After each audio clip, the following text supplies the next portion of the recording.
Welcome, everybody who's on. I know we have some people who are going to come on shortly. I'm Dr. Relly Nadler.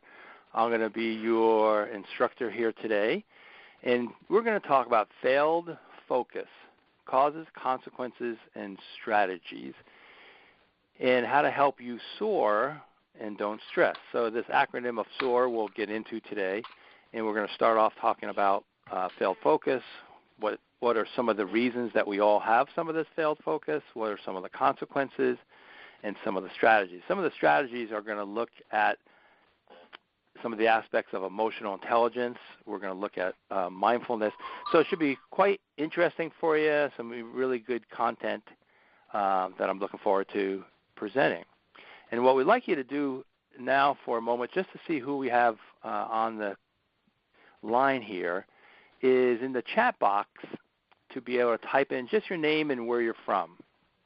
And then I have with me Cheryl Ebner, my executive assistant. Cheryl, you want to say hi? Hi, everybody.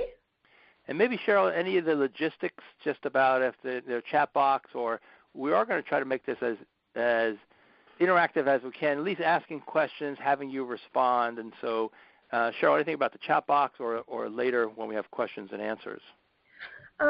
If you have questions, you can type them in the chat box during the webinar, and I'll keep track of them, and Relly can answer them at some point.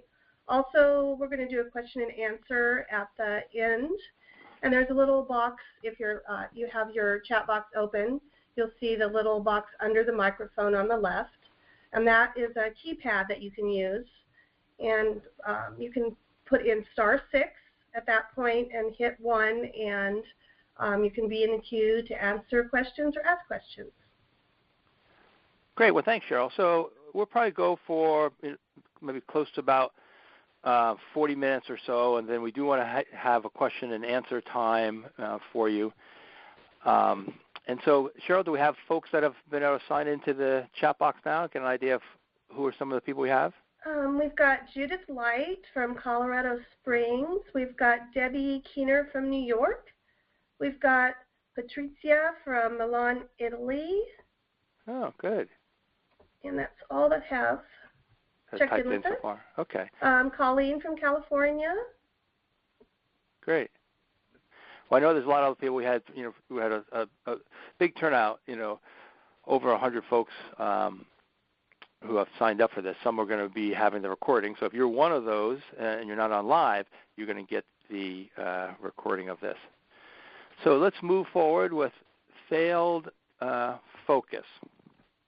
And I'm going to have you look at this slide here.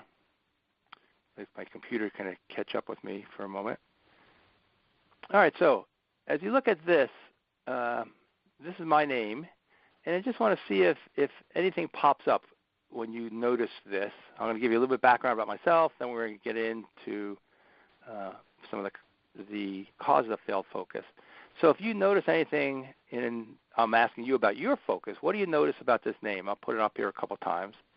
And if you do have a thought about this, go ahead and type it in your chat box. So depending on where you're at, this is trying to sharpen your focus here. Cheryl, any responses? I've got Judith. First is last reversed. Ah, very good, Judith. All right, so my given name is Nadler, and my dad spelled Nadler backwards and got Reldan. That's how you say it, Reldan. And he noticed it just as, Judith, you noticed it. And he decided to give me that name, had to use some of his emotional intelligence and influence skills with my mother to, give me a weird name. So you're listening to a human palindrome. A palindrome is something you can spell backwards. And so just like you see on the screen now, the interesting part about this and why it leads to part of my story, one is balance, as you see that, but two is the part of discovery and thinking about discovery. My parents didn't tell me about my name. They said, here's your real name, it's Reldan, and we're going to call you Relly. As you see on here, they could have called me Danny from Reldan, but instead they decided to call me Relly. So they gave me the name but didn't say that it was reversible, just like Judith found out. So I thought I was like Robert and Bobby, William and Billy. I was Reldan and Relly. And just like you see on the screen, writing my name cursive in second grade, connecting the letters. So where was my focus? The focus was connecting the R to the E, connecting the L to the D, connecting the D to the A and the N. That was my focus. As we were talking about focus, somewhere on this yellow piece of paper, and we've all done this in school, 2/3 of the way down, my focus changed. I was no longer very minute and only connecting the letters, but I saw the pattern. Judith, just like you saw the pattern. And the pattern was that it was reversible. So I raced up to my teacher. Her name was Miss Toth, and very excitedly said, Miss Toth, look at my name. And she was very calm, and just like you would expect a leader, as we're going to be talking about leadership, she was able to say, well, really, that's very good. She took out, fumbled around in her drawer, and she had a huge star, and she took out the biggest star and put it on my paper. And then had everybody in the class spell their last name backwards. And, of course, no one had anything that made sense. So this idea of focus and discovery was really important for me. And I've had a couple since then, but that was a big discovery. And when you have an insight, and you may want to think about for you or for the people that you work with, who's having the insights? If you're the leader, is that you? Or are they also having it? When you have an insight, the right tempo of the brain in the prefrontal cortex, basically the neurons connect, and you have this aha, and it's an adrenaline rush. And so that's what I had then. So as you're thinking about focus, who's having all the ahas? And this idea of balance has really been important for me, just filling out those bubble sheets and seeing that everything's connected. So this has been a theme. What's some of your themes as you move forward? Is there something that stands out?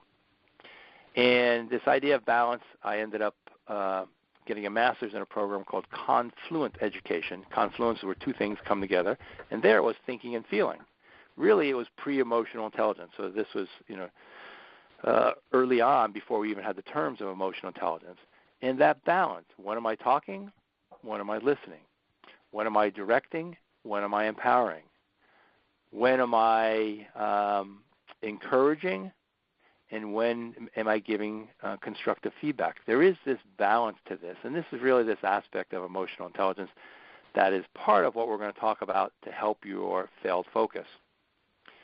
One of the gaps in the field, and I know many of you are familiar with emotional intelligence, and that's probably why you're interested in some of this and along with the focus aspects, is what do you do to raise your emotional intelligence? Well, that's really been my focus probably the last 15 years. So this book, Leading with Emotional Intelligence, there's a series of leadership keys, really the how-to aspects of emotional intelligence.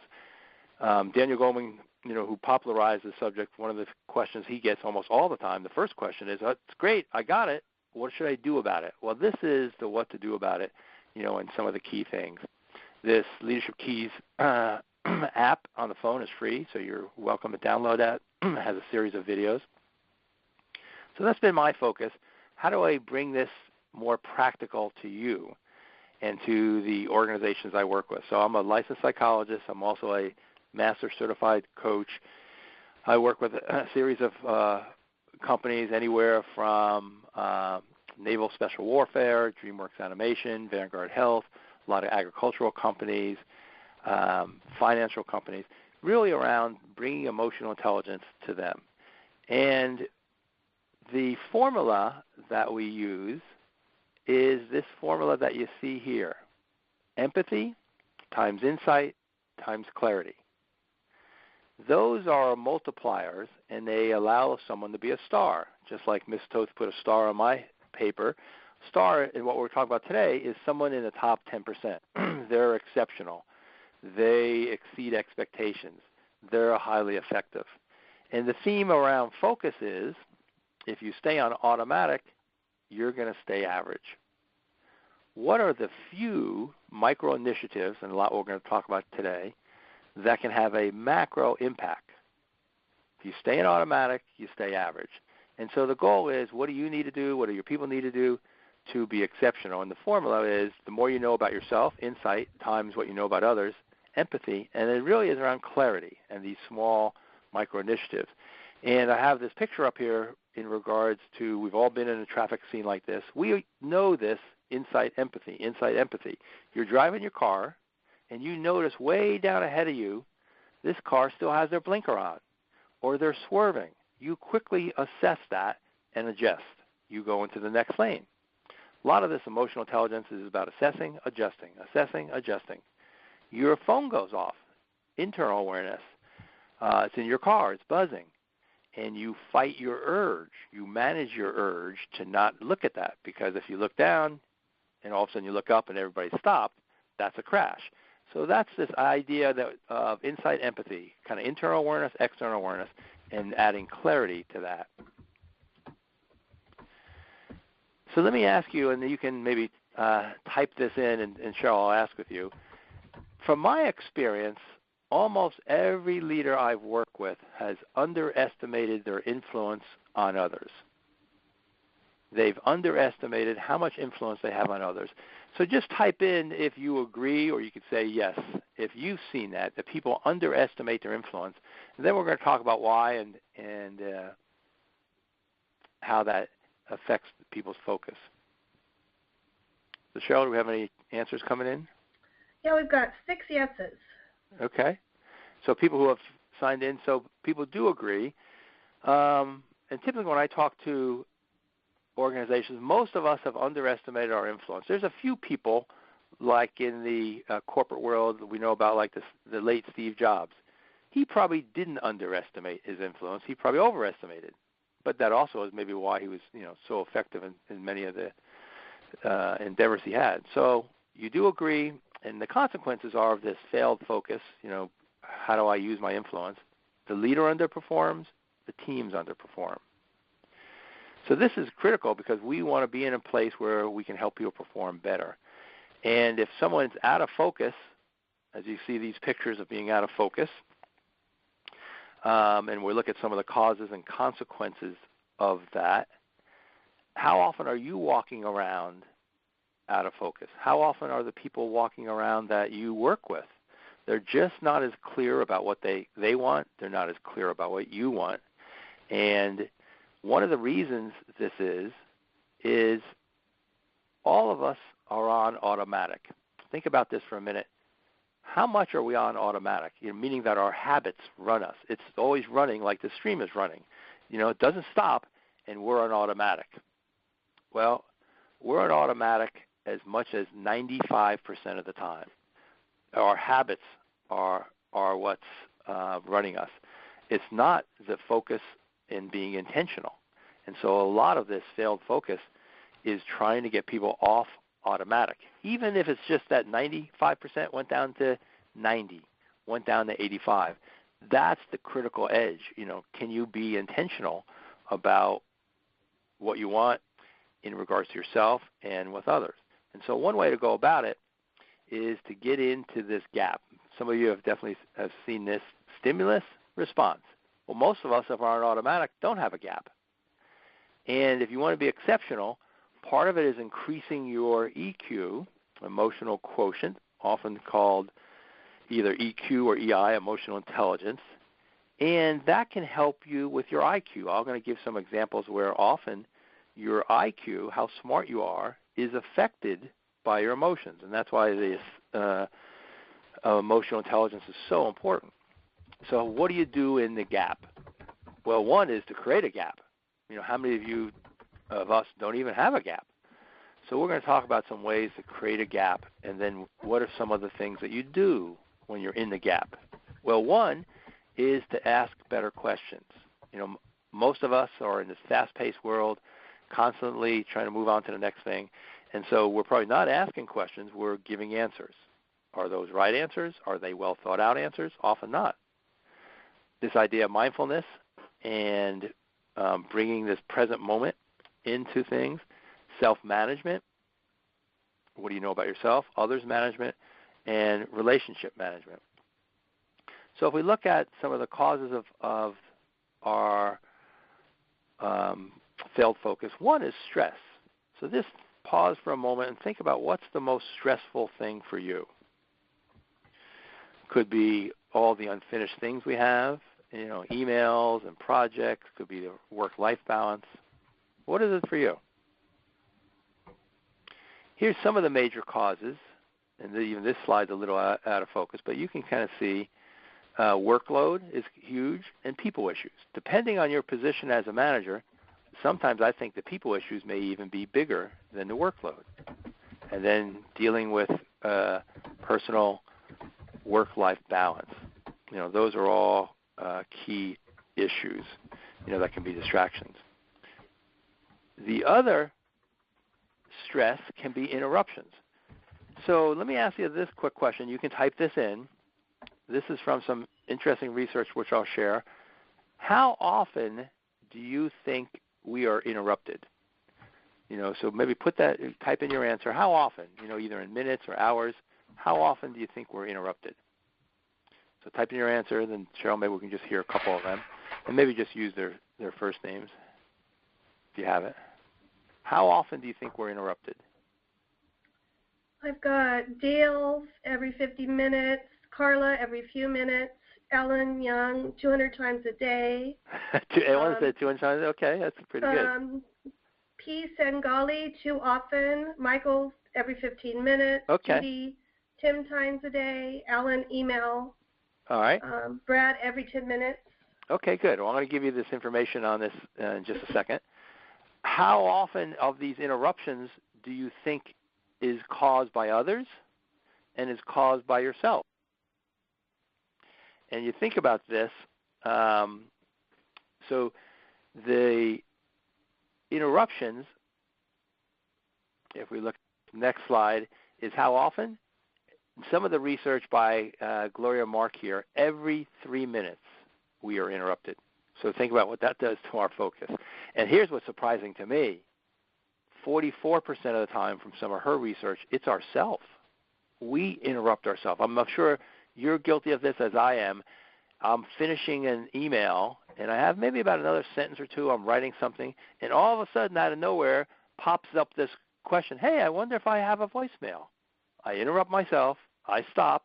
I switch what I'm doing, and now I check my voicemail, really for no reason.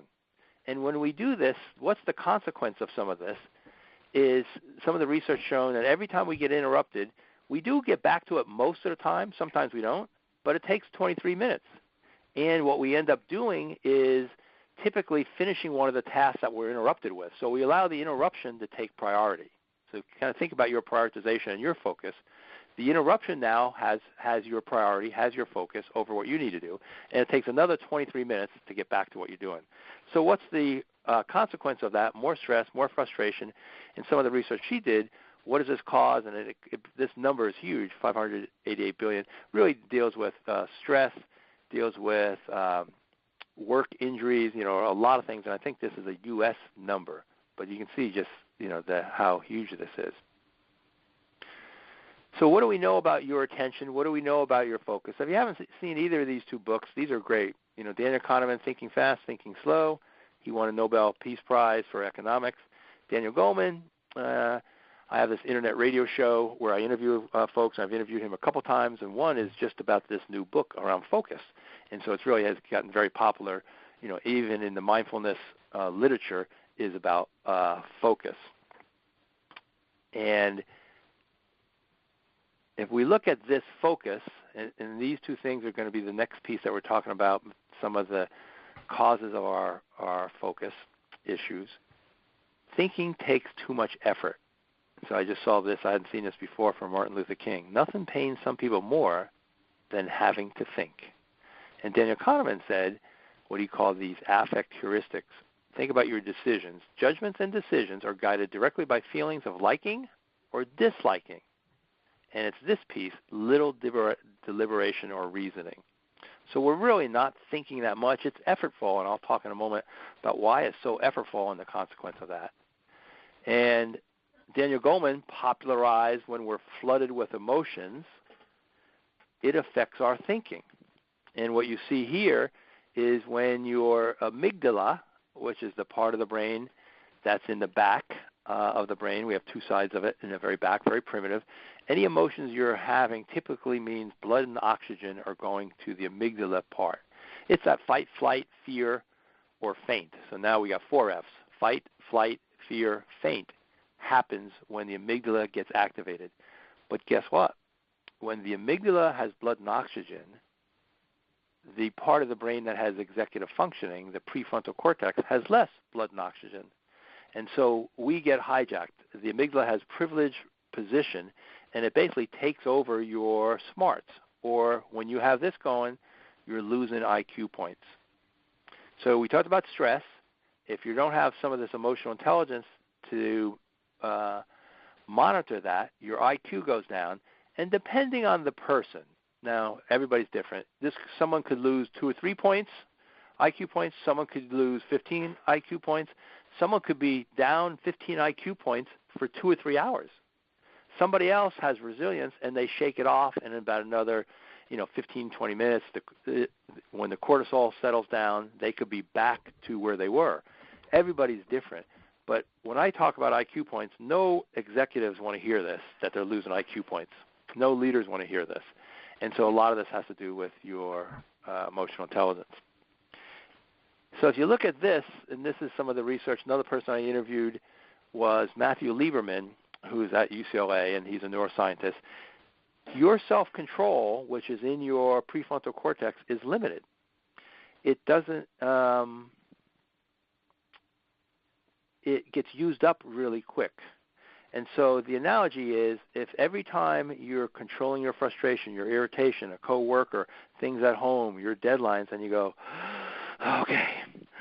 okay, and you manage your emotions, you regulate it, it burns through the brake shoes. And the brakes are the braking system. And again, that's a emotional regulation. It's in the prefrontal cortex. So if you got to work today and every time you put the brakes on, you had less brake shoes, this is what you would look like, or this is what your car would look like when you ended up in the parking lot. You've burned through your brake shoes. Now for us, this happens maybe at the end of the day. You burn through your emotional regulation. It's no longer there.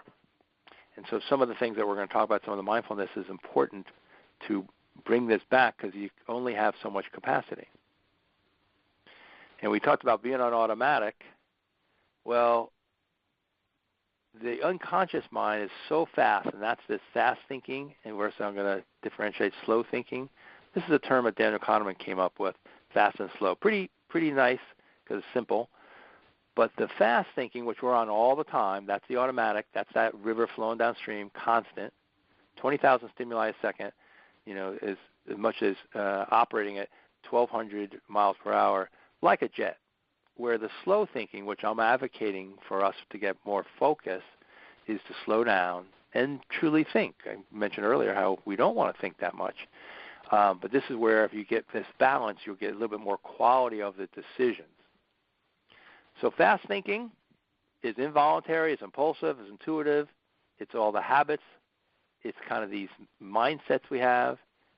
You quickly can detect someone's hostility or if they're angry at you from their faces. So here's where we want to spend more time. Effortful, intentional choice, voluntary, willpower, self-control, why it's important to get back your self-control. Learning, anytime you do a contrast of one thing to another, it's accentuating this slow thinking, but also this is kind of what burns through, this is the effortful part. So here's an experiment. Kind of think about where you would be on this experiment. You're in a room, and half of the people are given these chocolate chip cookies on the left. They smell good, they're hot, and you can just imagine how good they taste. The other half is given radishes. And so you may be, let's say you're in the radish group. So you're witnessing the other group having these hot chocolate chip cookies, they smell good, and you got the radishes. You've only been exposed to this for 5 minutes. So you've either eaten the radishes or you've eaten the cookies in 5 minutes. And then each group independently is given a puzzle. Well, they didn't know it, but the puzzle was impossible. You were not able to solve the puzzle. And what was the difference between the chocolate chip cookie folks and the radish folks in regards to solving the problem? And the reason I'm bringing this up is it has to do with willpower. It has to do with this emotional regulation of the folks with the radishes, how to manage their emotions. So just give it a pause for a minute. Is there a difference, do you think? Which group dealt with the puzzle better? So just kind of think about that for a moment. So the group that dealt with the puzzle the better, there was a big difference, was the chocolate chip cookie folks. And you can probably imagine that. And they stayed with it, so perseverance. And again, going back to this was only 5 minutes. Think about the stresses and the self-control we deal with all day long. This was 5 minutes. So in those 5 minutes, some of the people with the chocolate chip cookies stayed with it, perseverance, resilience, stayed with it for as long as 30 minutes. The average was 19 minutes that they stayed with it in what was an impossible task. The radish people, the average for them, because they burned up their willpower, their self-control, they could only stay with it for 8 minutes. That was the average. And those 8 minutes were irritated. They were upset. They were, telling the experimenter this was a dumb experiment. I don't know why I'm doing this, and they were upset with them. So they burned through it just with this sense of emotional self-control. So some of the consequences of all this, if you're not managing your emotions, and we're also going to talk about some of the thoughts and stuff, mistakes, blunders, loss of money, loss of jobs, flawed execution. But also if you're a leader, this is your credibility that can be on the line really, really quickly. That if something doesn't go well, you lose it with somebody else. You make a decision, you make a mistake. It can be very, very costly. So we know stress, we talked about, is number one killer. We know all these aspects, of one of the consequences of failed focus. So this is on the physical side. On the mental side, some of the work of Dan O'Reilly, particularly Irrational, is thinking about the decision process. When I work with organizations and teams, you look at all the different processes, the sales process, the hiring process. Do you look at your decision-making process? Often executives don't. It's kind of random, whatever seems to be their way of doing it. It's probably the most important one, and because when we think of these decision errors, are we too positive? Is our whole team confirming what the leader is saying? There can be errors in attribution. Are we too negative? Do we bring up only what could go wrong? Or we have an illusion of control. We think we're out of control, or uncertainty. We don't estimate it right. Or what happens, I think, mostly on this side, we just don't think about that much. Daniel Kahneman basically said this slow thinking, which is what I'm advocating. How do we take a little bit more time? He said we're lazy. We just don't want to think that hard. We take shortcuts. We quickly think our thoughts are facts. And then we get flooded with our emotions, and that's the hijack. And if people have heard of the parable of the boiling frog, it's these little cues that we miss. And for a frog, if you put them in a pot of cold water and then you turn up the heat, it misses the cues that, it's getting a little hotter. It keeps missing the cues until it actually boils. What are the cues that you may be missing, either about your own stress, about your people, about your focus? And from brain neuroscience, what it tells us, if you had the brain can be in one place or another. And analysis, all these aspects is kind of the shiny light of the day. It's the problem. It's the task. It's what we're reactive to. And our brain goes right to this left-hand column. The slow thinking, we come back to this if we have time. And what happens? The figure ground, this stuff all goes to the background. I'll give feedback when I have some time. I'll hold that one-on-one when I'm able to. I'll talk to my significant other, when I'm not feeling so stressed. All those things get put into the background. And so that's, one of the problems. So if you think about all this and you think about failed focus, one of the things I want to tell you about, as an opportunity for you, is I have these 20 videos, that are about focus, and it's going to help curb what we're calling some of the stinking thinking and some of the things that can help you. So it's an opportunity for you that I'll talk a little bit about. And the reason that we want to do that is if you're a leader, are you being off automatic and directing what you want people to think and focus on? So if we think about the mind to the mind to the brain regulates information and energy. It focuses where we want to put our energy. Well, you are the mind of the organization. And so you regulate what kind of information you need, what kind of energy. I need this by the end of the day. Don't worry about that. We'll do that later. It's this constant prioritization that we have to deal with because there's always the shiny light. And so are you being really clear about the attention and focus that you want your people to, shine their light on? So you see the spotlight here, or the target. These are two metaphors that, going back to what we said, insight times empathy times clarity. Are you being clear that people know exactly what the target is? Are you being clear, focus on this, don't focus on that? And the reason it's so important, you are the thermostat for the team. The leader is the thermostat for the team. And how you feel, the team feels. How you interpret things, the team is going to interpret things. What you focus on, they're going to focus on. And are you setting the right temperature, which could be the climate, for the team? So this is an important concept. And here's a quick little focus quiz. And I'll ask you in a minute how many yeses you have, because it's really simply seeing how much are we on automatic. So answer yes if you regularly do this. Do you pick up your cell phone at most breaks to call or check emails or text? So there's a break in a meeting, and are you picking up your cell phone, within those first couple minutes? So just think about that one. Do you eat mindlessly while doing something else? You're reading, you're working at your computer. It's like, oh, I'm eating, so let me do the second thing. Therefore, you're probably not being aware and mindful of what you're eating. One of the consequences, we all do this, I do this, you eat too much because you're not even thinking about what you're eating. Or worse, you're not enjoying it. So think about that for you. Do you interrupt others before they finish? Thinking you know what they're saying. And in your relationships, this lack of focus can really derail some of your relationships.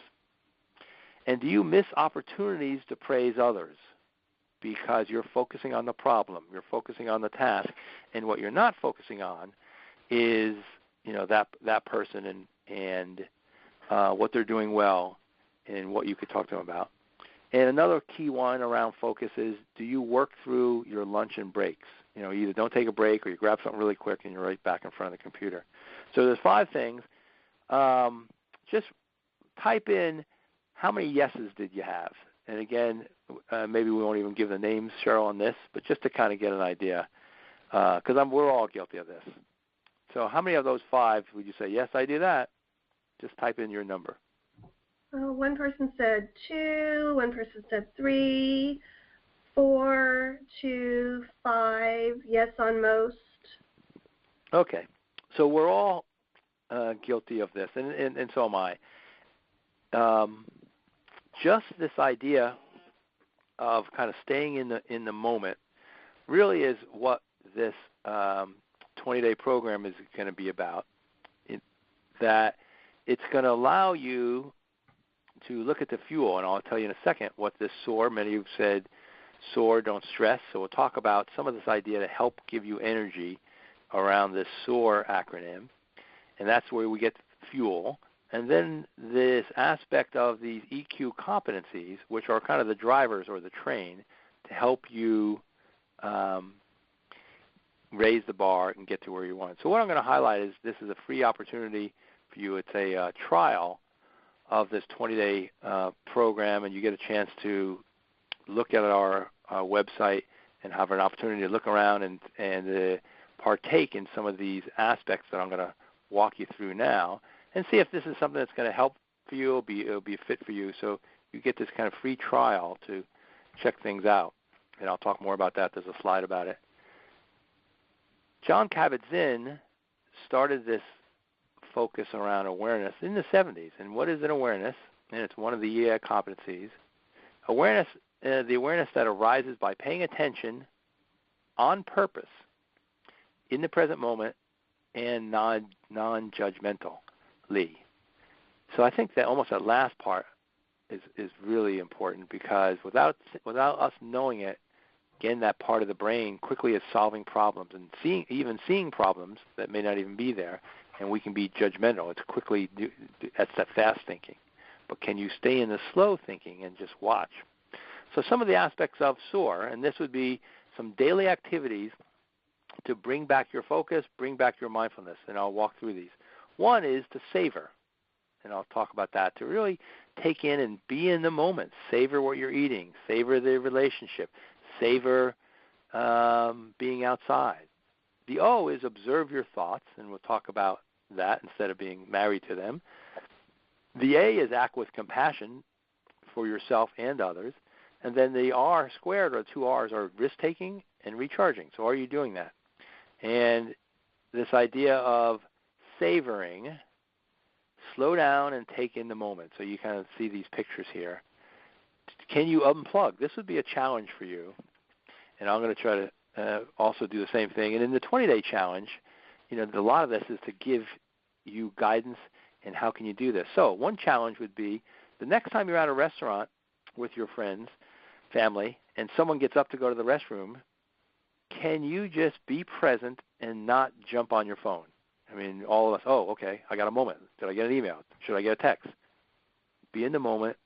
Be with, with either your food, or just enjoy the moment. These are small things. These are these micro initiatives that can have a macro impact, or truly listen to others.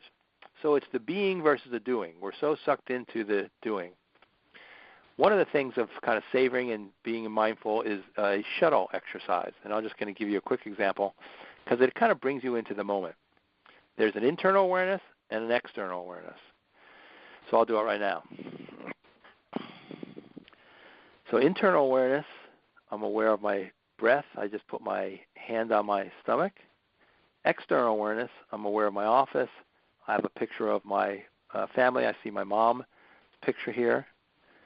Internal awareness, I can feel a little sense of compassion for my mom because she's no longer here, so I feel that inside. External, now I'm looking at other aspects around my desk. Internal, I can feel some of the quietness as I slow down.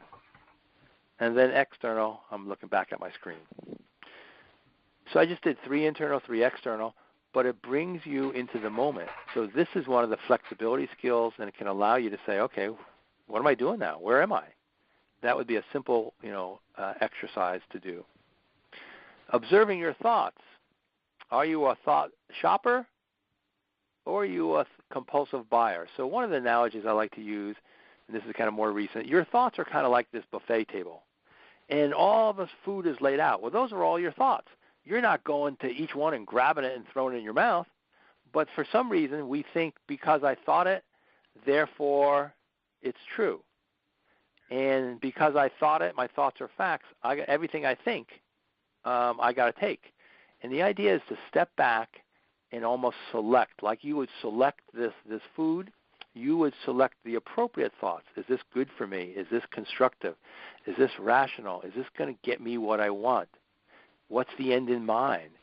Just those questions, and this is what in this 20-day focus will walk you through and have more opportunities to really practice this, having me as your coach, as your guide. Each of the videos are probably no more than 10 minutes. They're all about 5 or 6 minutes. But each day we'll kind of look at some of these different aspects. So this one I like, to just step back, and people that I work with seem to enjoy this one. Compassion. Are you acting with compassion for yourself and others? So who are you better with? Are you better showing compassion for others? Are you better showing compassion for yourself? Often I think we may show compassion for others, like we said before, enough with others, or are we doing it enough for ourselves? Are you showing enough compassion with yourself? And so there's a daily awareness about compassion and actions around each of these SOARR activities. And the last of the SOARR activities are, can you take some risks? Or are you taking the safe way every time? Now, I would say, you don't want to take a risk in every opportunity, but when you come to that fork in the road, growth for you and your team and others, can you take some constructive risks? And then the last part of the second R is recharge. And recharging is, are you doing some kind of mindfulness exercise? In the 20-day focus, there's some apps that we talk about and some ways, if you haven't done this, to recharge. Right now, there's so much around this mindfulness, how it changes the brain, that it's almost against medical advice to not do some kind of exercise. So it'll give you an opportunity in this challenge to walk through that. And then each day we'll look at the EQI competencies. These are the key things that allow someone to be a high performer. And so if you look at this model, each day we'll look at what self-regard mean. Another day is what does assertiveness mean. Another day is problem solving. And you'll get a chance as this is the vehicle, for your energy, to get you to be a top performer. Or maybe this is for your team, or maybe there's some things you bring to your team. So you'll get a little more of an in-depth look at what these are, and then a practice about this. And some of you already know this, but why emotional intelligence? IQ and expertise helps you get your job. But as you move up, you're doing less of what you did initially, and everybody's smart. So therefore, that becomes an equalizer. The people who move up in an organization typically have more EQ. And so that's one of the reasons and the rationale for this.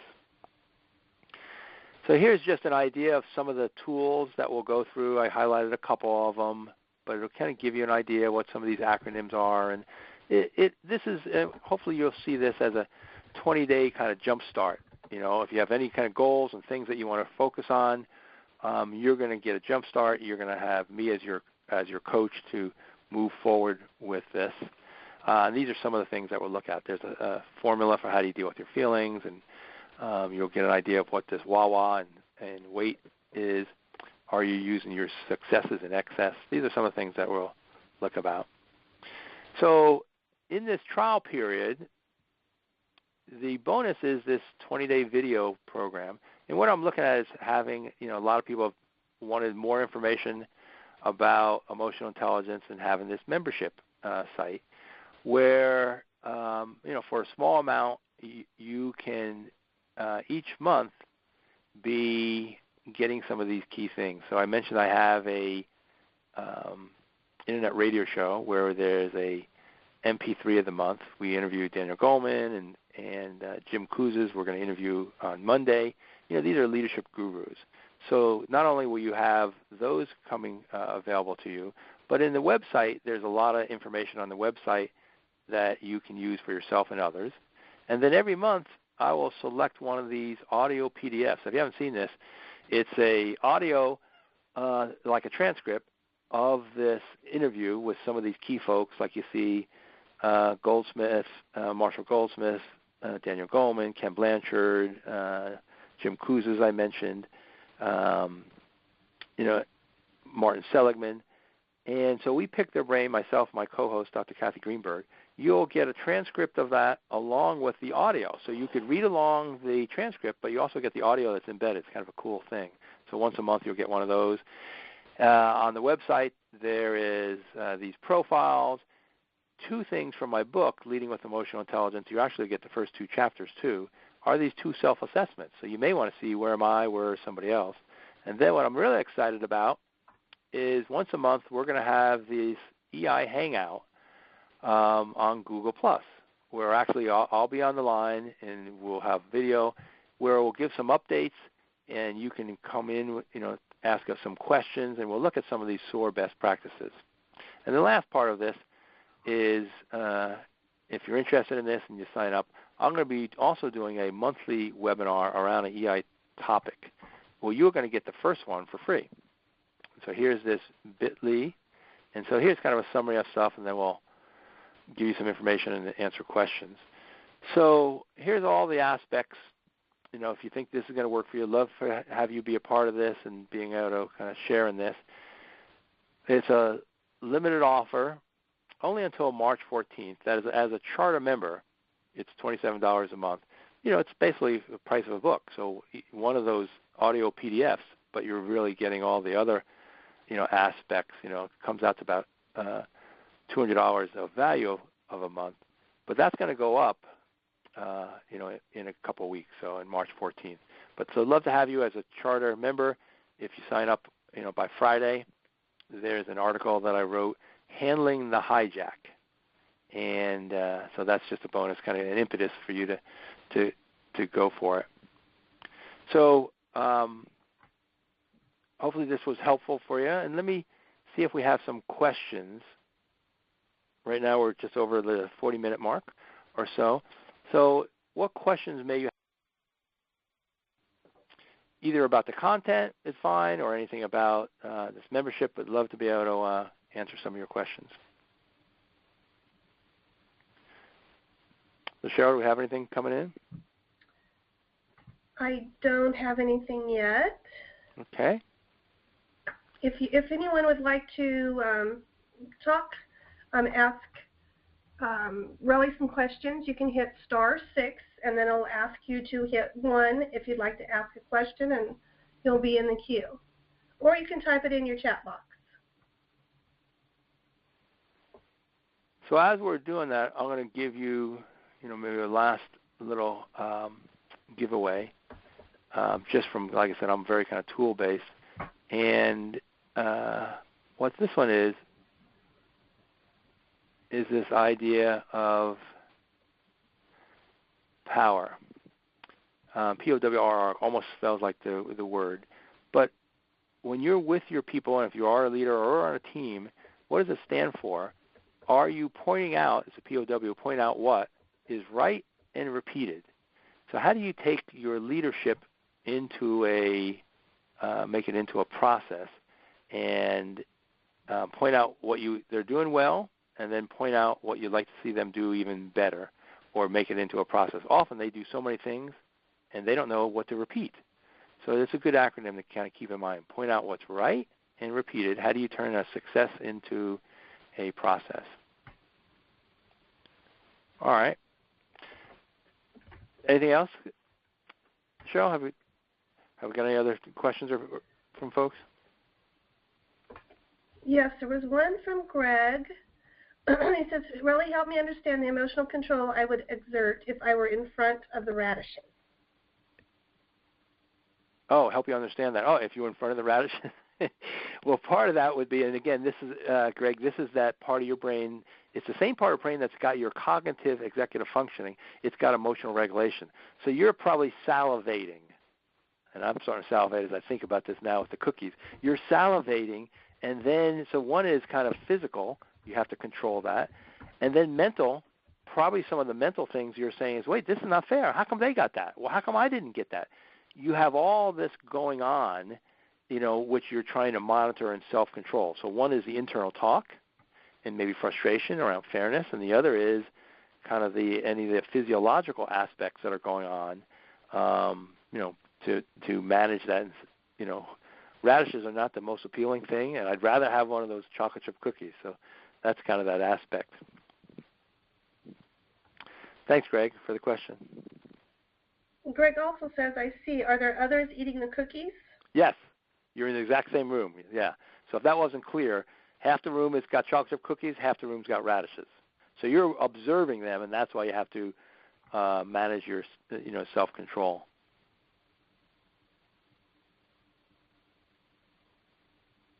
All right. Cheryl, anything else? There's one other question about downloading the PowerPoint, that we will be sending out the webinar. Yes. And so the way this works, if you join, and again, I'll just reiterate that, you have 20 days to, we'll ask for your credit card. We will not do anything with it until 20 days. So you can look around, and one of the things that you can see is this PowerPoint. And so if you say, okay, yeah, this is good, and you stay with it, then you'll have access to the website and the bonuses. If you choose not to do it, this will only be available, for the 20 days. And basically, it's available on the website, so it's not listed like you're going to be able download it per se, but you better go, see it on the website and have access to it. Plus, you're going to have access to all the other tools, the assessments, and some of those. And some of those, there's articles and PDFs, so some of those are downloadable. So in those 20 days, there are some downloadable things that you could do. And if you, stay with it, then this first webinar, which again will be around emotional intelligence and then zeroing in on why it's important, you're going to have, it's a $195 value. That'll be for free. So we're trying to encourage you, motivate you to, stay with it. Relly, we have a couple of questions in the queue. Okay. Here's the first one. Hi, Relly. This is Pat Arroyo. Hi, Pat. Great. Yeah, great to hear this stuff. Just a question about your SOARR model. Yes. Yeah, because when I think about stress, I think about all the energy drains and yes. the distractors and all that sort of stuff. Things we don't address in our life that just drain our energy and so forth. Would you put that into this model, or where would it go into that model? Where would the stress go into that model? Yeah, the things that drain our energy because maybe there's the distractors or things that we haven't addressed in our life that are creating stress. So those are all kind of the pre-courses, and so at least the way I'm looking at this is the SOARR model is getting you, helping you modulate the stress, modulate the distractors, all those things that I went through. So the distractors, the interruptions, the stress, so these are some of the things that can be on the positive side. So if you think about the kind of the positive psychology, these are practices that can counteract the stress, counteract the distractions. So if you get that quiet time, you're better able to deal with some of those frustrations. You're better able to kind of monitor your thoughts. If you're connecting with compassion, a lot of the research, and I know you know this, Pat, that, if you're actually giving to others, you're going to feel better. So a lot of these are inoculation to the things that you're saying. So they're kind of the intervention, prevention side of it. Gotcha. Okay. Thanks. Good. Thanks. Glad to have you. And there's one more. Hi, Relly. This is Gloria Mealy. Oh, hi, Gloria. Hi. Great webinar. Thank you very much for all the info. I had a question about the Google Hangouts, the monthly Google Hangouts. Yes. Are they going to have a specific topic, or will they just be kind of an open discussion? What's your plan for those? Yeah. So part of that is it's going to be an EI update, so what is some kind of current information. But then for the folks that are on it, it's probably going to be looking back at some of the SOARR things. And so one of it can be saying, okay, so what, savor. What's anybody done that's helped you in savoring? What's anybody done that's been helpful in regard to taking risks? So it becomes kind of a working hangout, where people can answer questions. And I'm figuring, Gloria, maybe a half hour, so it's just a good way to kind of connect on what's new. It's a good way to talk about challenges and maybe share some best practices. Great. Thanks. Okay, good. Okay. Well, I think we've covered that. So thank you so much. I'm sure there's some more information, if you log in and to the link there, and you'll see some more information. And then this webinar will be available, as a replay, but probably until the March 14th. And then if you sign up, then you'll have access to it. That and plus all the other things we're talking about. So thank you so much. I'm glad we got a good turnout, and thanks for your questions and your participation.